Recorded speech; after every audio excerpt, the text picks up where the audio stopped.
Joining us now to discuss the impact that the upcoming elections will have on businesses, Kevin Lings, Chief Economist at Stanlib. Kevin, lovely to have you at the desk. We're 6 weeks away from the 7th of May. What's this environment likely to be like for businesses leading up to 7th of May?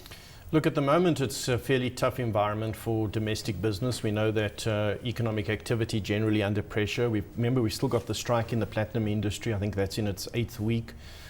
Business confidence is low, consumer confidence is low. So domestically, we're already in a fairly tough environment. And obviously, as you go closer to the election, you've got all of this policy uncertainty. In other words, you're not quite sure where we're going to go post the election.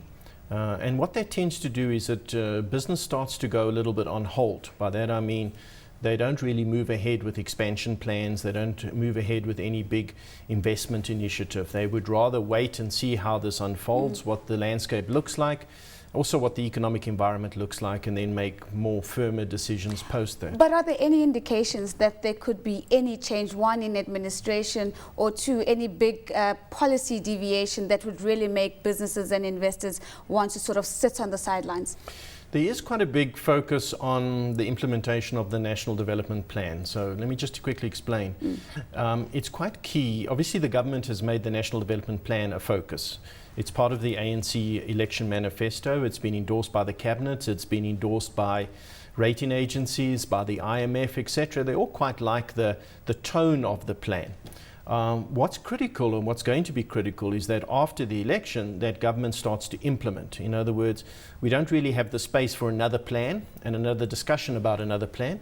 What we're looking for is actual implementation of a number of issues. Or a discussion of this plan. I mean, they have been discussing this plan for a long time, and depending on who you talk to in government, there's a different emphasis and so on. Just looking at strategically, if you like, for the government, for the ruling ANC, they are clearly a bit nervous about Julius Malema and the EFF, the Economic Freedom Fighters, partly from a populist point of view, and partly from a policy point of view. He's making outlandish promises which people in suits would say, well, you know, you can't do that, but the people out there might like the sound of it.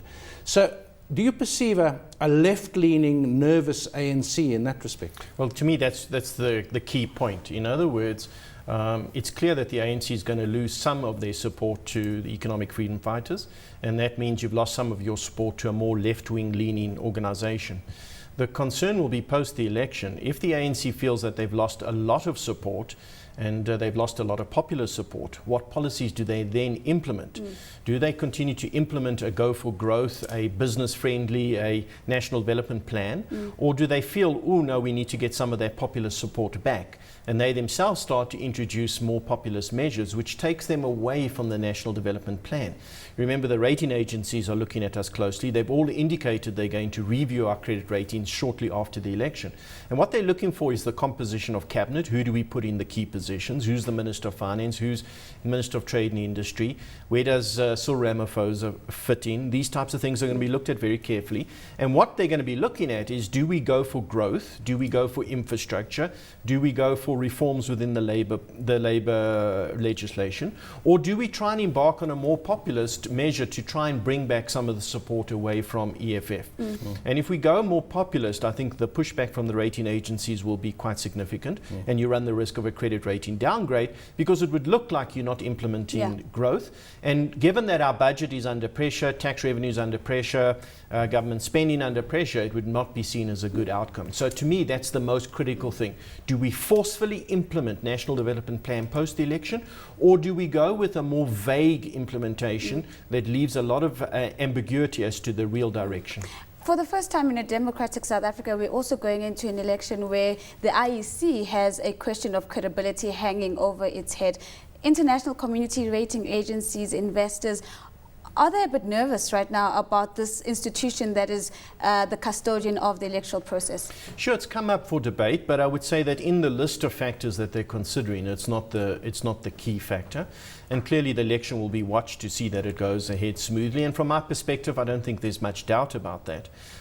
If you look at what's top of their list, it's much more to do with broadly government finances, the labor situation, social pressure, social delivery or service delivery strikes, hikes. These are, for them, much, much bigger issues. And clearly, South Africa has to move the country in a direction that says we're going to grow this economy. That's what you want to see unequivocally at this stage. And I think that's what will placate the rating agencies. Yeah, and maybe the danger is that government will increase the role of the state and say we can do everything, we can create jobs. The other problem, Kevin, is that we're always in election mode. People say there's an election every 5 years, but it's not just every 5 years. The municipal elections were in 2011. Now that affects the whole country. Yeah. The national and provincial affect the whole country. In between those is an ANC elective conference. That's so right. actually the ANC is always in election mode. Another one just around the corner. I think we're set for another 5 years of this. Well, that's right. We do have these local government elections as well. So you have got this constant focus on it. And I guess that takes you away from the real issues, which is trying to implement many of these policies. And we know that when we get closer to the election, the rhetoric goes up, the uncertainty, the volatility goes up, market participants get a little bit more nervous. So it's not exactly all that helpful. It seems clear to us that what we don't need in this country is more and more policy debate. We just need a much more simplistic policy. I would argue that the National Development Plan is way too complex in its structure. It needs to be simplified. Of course, the danger there is that you choose only the bits that everyone agrees on, Yes. which is not the point.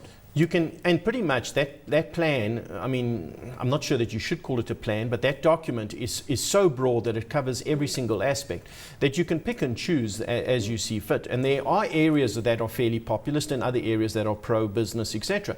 So to me, it's quite critical that we distill the National Development Plan down into literally 1 or 2 or 3 points, that we make those very clear, we simplify it a lot, and then we say that's the bits we're going to implement. Let's talk about Gauteng. I mean, the last numbers I saw, I think over the weekend, predictions that the ANC is likely to get only about 45% of this particular province. We're talking about the economic hub of the country. What are the possible scenarios that could play out in terms of partnerships and coalitions between the smaller parties? Look, I think Gauteng is probably the most interesting in terms of the election outcome because it's such a significant province. And there is some possibility the ANC loses the majority. And then obviously they would, under those circumstances, have to form a coalition.